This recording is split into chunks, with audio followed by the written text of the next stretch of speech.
Assalamualaikum warahmatullahi wabarakatuh. Perkenalkan, nama saya Muhammad Ramdhani Firmansyah dari Teknik Elektro 2020 kelas A. Di sini saya akan menjelaskan tentang virtual lab atau juga sensor lab. Di sini kita ada berbagai macam sensor. Yang pertama itu ada tentang suhu atau temperatur, atau bisa disebut juga dengan RTD.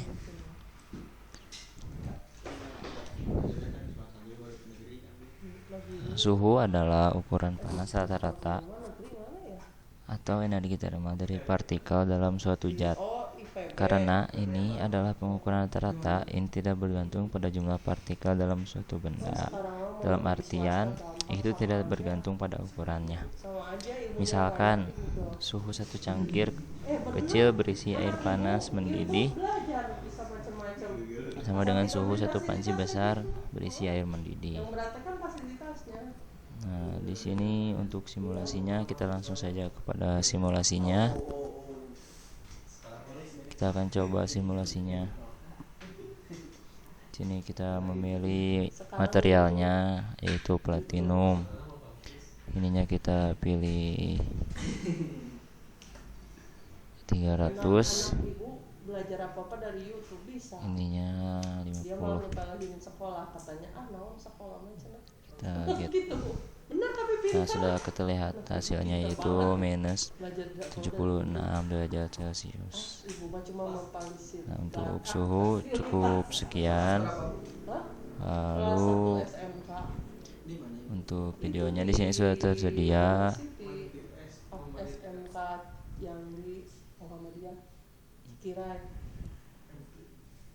Bisa dilihat seperti itu, sama seperti simulasi tadi. Kita langsung ke sensor lab selanjutnya saja.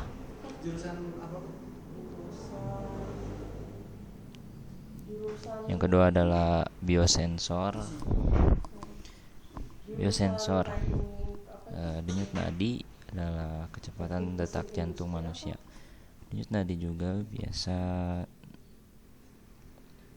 disebut heart rate, yaitu berapa kali jantung berdetak setiap menit atau BPM. Menghitung denyut nadi merupakan cara sederhana untuk mengetahui seberapa cepat jantung kita berdetak. Namun, ritme dan kekuatan detak jantung juga bisa diperhatikan, serta apakah pembuluh darah terasa keras atau lunak. Denyut nadi dapat diukur dengan menghitung detak dalam periode waktu tertentu, setidaknya 15 hingga 20 detik, dan mengalihkan angka tersebut untuk mendapatkan jumlah detak per menit. Denyut nadi kita berubah dari menit ke menit, akan lebih cepat bila seorang berolahraga, mengalami demam, atau sedang stres. Ini akan lebih lambat pada kondisi istirahat. Untuk pengukurannya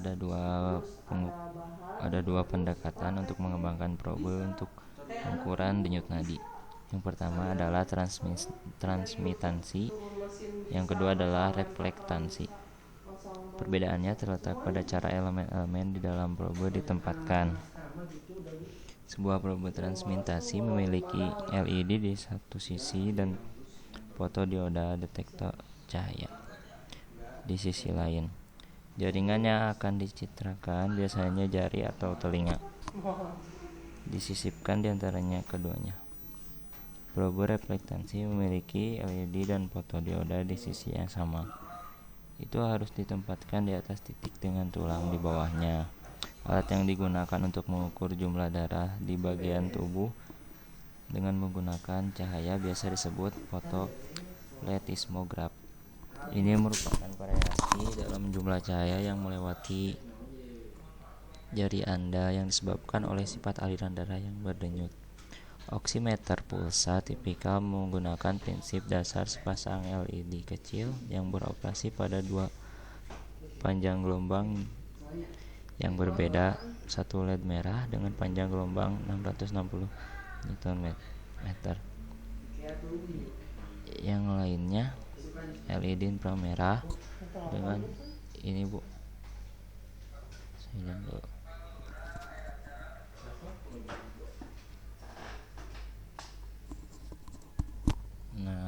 untuk simulasinya kita lihat, kita coba di sini.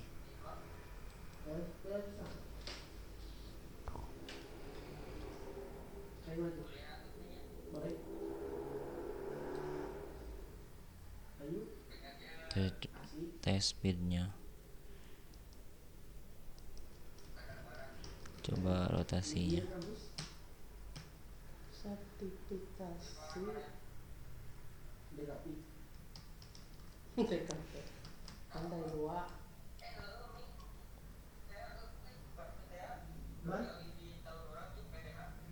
Oh, di CP-nya.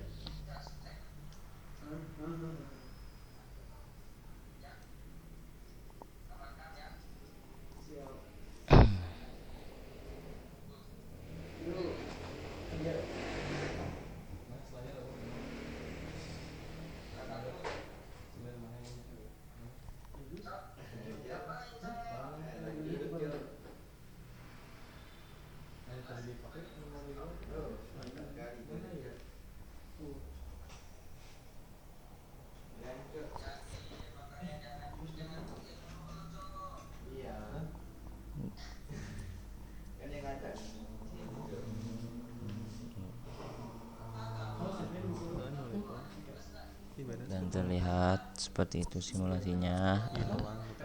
Ya, sudah selesai. Kita kembali lagi ke selanjutnya. Yang selanjutnya ada pengukuran level dalam tangki menggunakan probe level tipe kapasitif.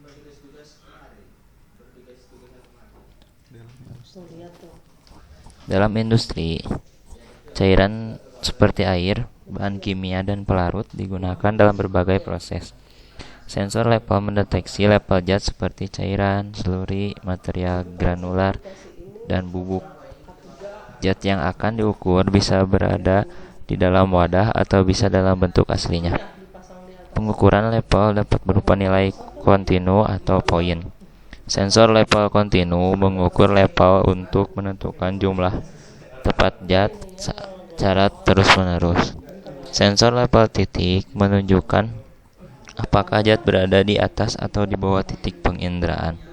Ini penting untuk menghindari luapan atau penggosongan tangki dan untuk melindungi pompa dari pengeringan.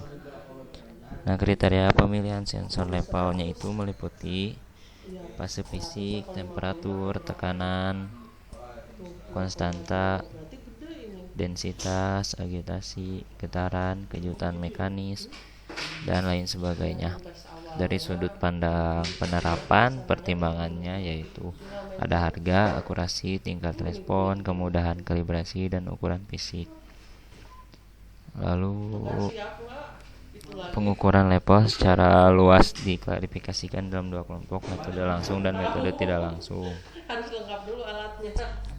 Sekarang kita langsung ke simulasinya. Harus siap dulu. Tata disuruh ngetes ini, ngetes itu harus banyak ini.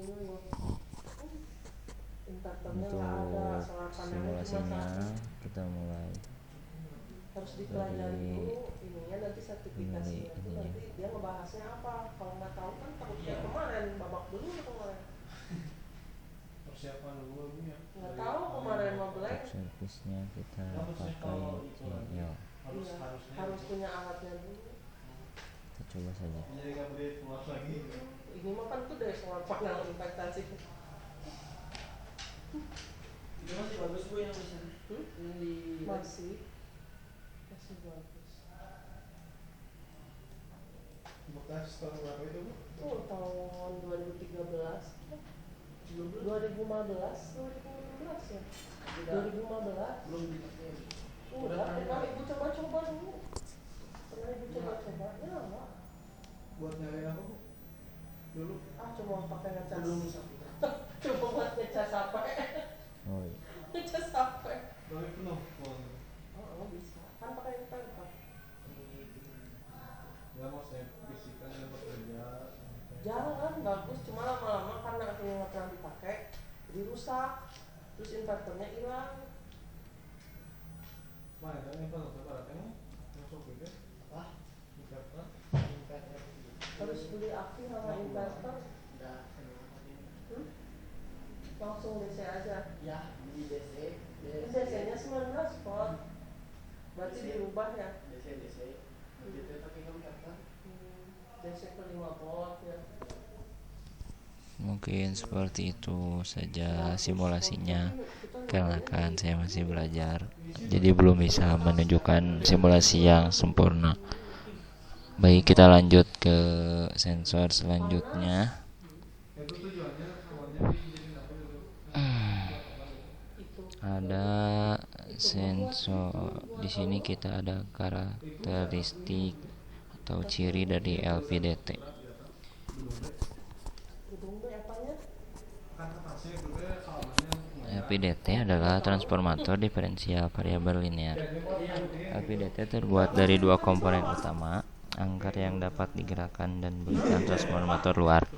LVDT terdiri dari 3 belitan, pusat 1 belitan primer, sedangkan 2 lainnya belitan sekunder gulungan. Untuk ini pekerjaannya ada arus bolak-balik terhubung ke primer. Arus ini harus memiliki amplitudo Sama ibu. Iya. dan frekuensi yang sesuai. Soalnya sapang kan kayak ibu. Ini juga disebut sebagai eksitasi primer. Frekuensinya biasanya berkisar antara 1 sampai 10 kHz. Arus ini menyebabkan tegangan yang akan diinduksi di setiap sekunder sebanding dengan Sel-selnya dibawa dulu ke induktansi timbal baliknya dengan primer. Saat inti bergerak, tegangan yang diinduksi dalam perubahan sekunder karena perubahan induktansi timbal balik. Ketika inti dipindahkan ke satu arah, tegangan dalam satu kumparan meningkat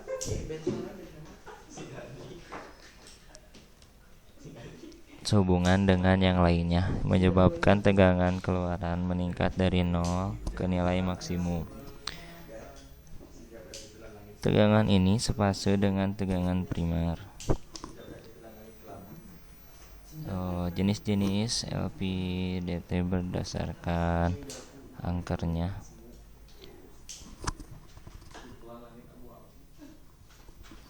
Ada armatur terarah, ada armatur terpandu, ada armatur perpanjangan pegas,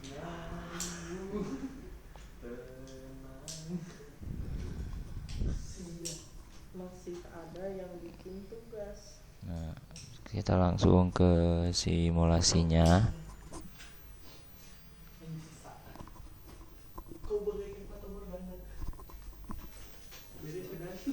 Oh, ini udah lama itu Selasa nggak dipegang-pegang benar. Maksudnya biar takutnya tahu pasti Gimana? gitu. Nah, seperti itu bentuk simulasinya. Asalnya itu Eh, nggak ada matahari. Kita lanjut ke sensor selanjutnya ya.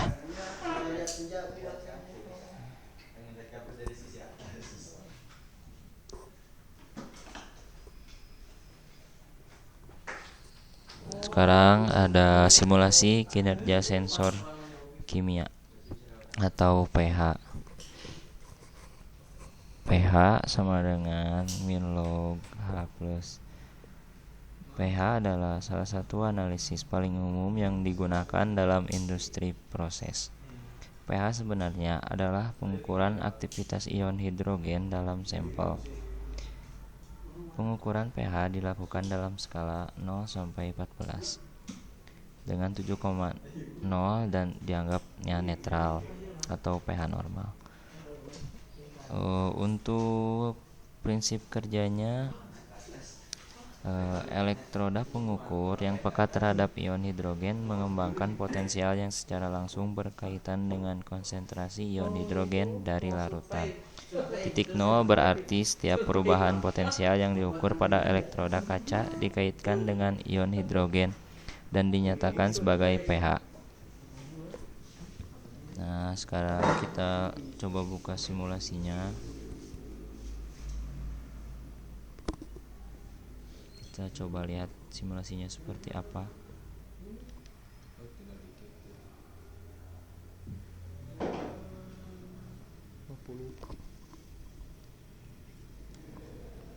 Mungkin kita hanya melihat saja simulasinya seperti itu.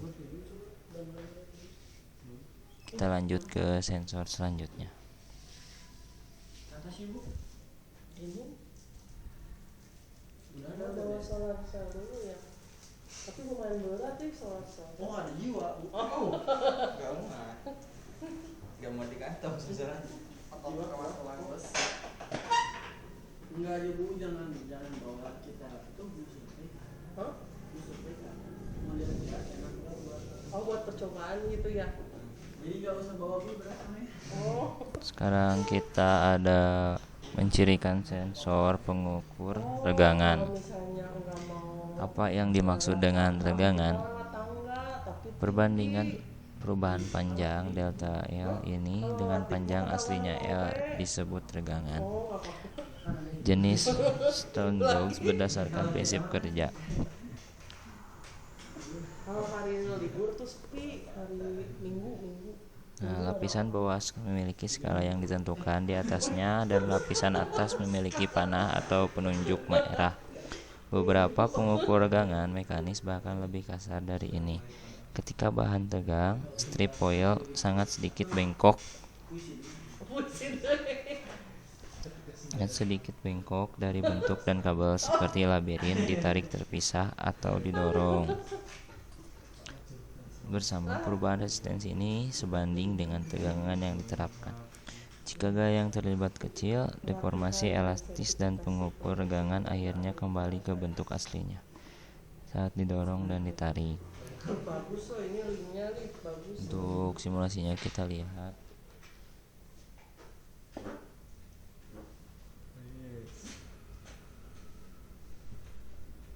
Lima alasan tidak memasang panel surya di rumah. Coba masukkan angkanya. Panel surya itu buat orang nggak mampu. Biaya pemasangan panel surya masih sekitar Kita coba. 40 juta per kilowatt hour setara dengan atau sekarang udah murah turun atau hanya turun 73%.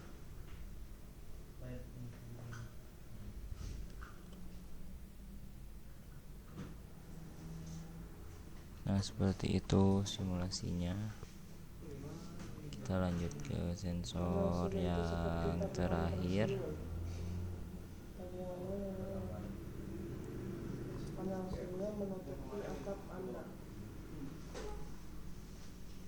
Anda bisa Di sini ada termokapel atau karakterisasi sensor suhu.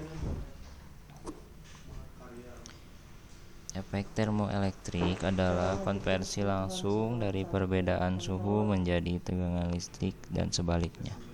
Perangkat termoelektrik menghasilkan tegangan ketika ada perbedaan suhu di setiap sisi. Sebaliknya, ketika tegangan diterapkan padanya, itu menciptakan perbedaan suhu. Ada 3 efek dasar yang menjelaskan prinsip kerja perangkat termoelektrik. Ini sering dikenal sebagai efek termoelektrik atau efek Seebeck. Panas yang dihasilkan oleh arus yang mengalir dalam satu arah diserap jika arus dibalik. Efek Peltier ternyata proporsional dengan daya pertama arus, bukan kuadratnya, seperti pembentukan panas irreversibel yang disebabkan oleh resistansi di seluruh rangkaian. Setiap konduktor pembawa arus dengan perbedaan suhu antara 2 titik akan menyerap atau memancarkan panas tergantung pada materialnya. Oh ini ngumpulin nih si Rojudin nih. Neng Siti Anissa. Kita lihat dulu. Kita pengertian termokapel. Termokapel adalah sambungan antara 2 logam berbeda yang menghasilkan tegangan yang terkait dengan perbedaan suhu. Ketika 2 kabel yang terdiri dari logam yang berbeda disambungkan di kedua ujungnya dan salah satu ujungnya dipanaskan, ada arus kontinu yang mengalir di sirkuit termoelektrik. Efek termoelektrik atau efek Seebeck dalam termokapel. Tegangan dikembangkan karena aliran arus listrik. Aliran arus ini tergantung pada perbedaan suhu di kedua ujung kabel penghantar. Tanggal tanggal 10 paling lambat. Masuk ke ini. Masukin tugasnya. Ya. Masuk ke ini. Nah, sekarang kita ke Iya. sifat-sifat termokapel. Sifat termokapel, kriteria pemilihan bahan termokapel. Kan ini yang meriksa. Yang pertama ada rentang suhu, titik lebur, reaksi terhadap berbagai kondisi atmosfer, keluaran termoelektrik dalam kombinasi, kondukstansi listrik, stabilitas dapat dipertukarkan, pengulangan, akulasi, resolusi, biaya, ketersediaan, sifat kimiawi, ketahanan abrasi dan getaran, persyaratan instalasi, sifat magnet, dan kemudahan penanganan dan Jadi habisnya sih fabrikasi. Untuk jenis termokapel berdasarkan kombinasi logam, jenis yang paling cocok untuk aplikasi yang berbeda, mereka biasanya dipilih berdasarkan kisaran suhu dan kepekaan yang diperlukan.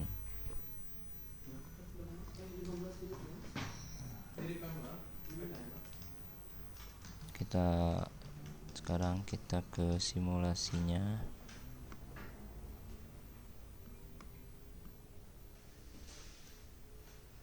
linknya dibuat di laptop dulu itu ya.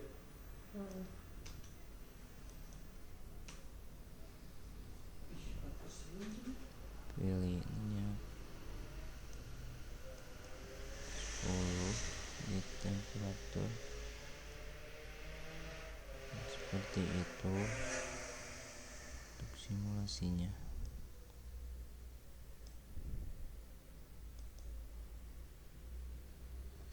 Ya, cukup sekian tentang sensor yang bisa saya sampaikan. Kurang lebihnya mohon maaf. Wabillahi taufiq wal hidayah. Wassalamualaikum warahmatullahi wabarakatuh. Bu, kita main di pinggir sawah.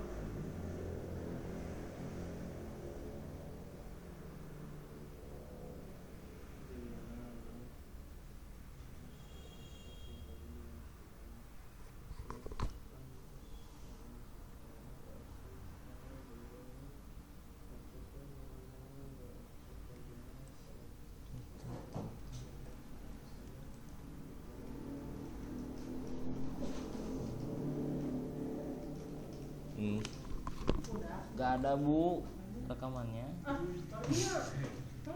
Ada Ini ada. gak?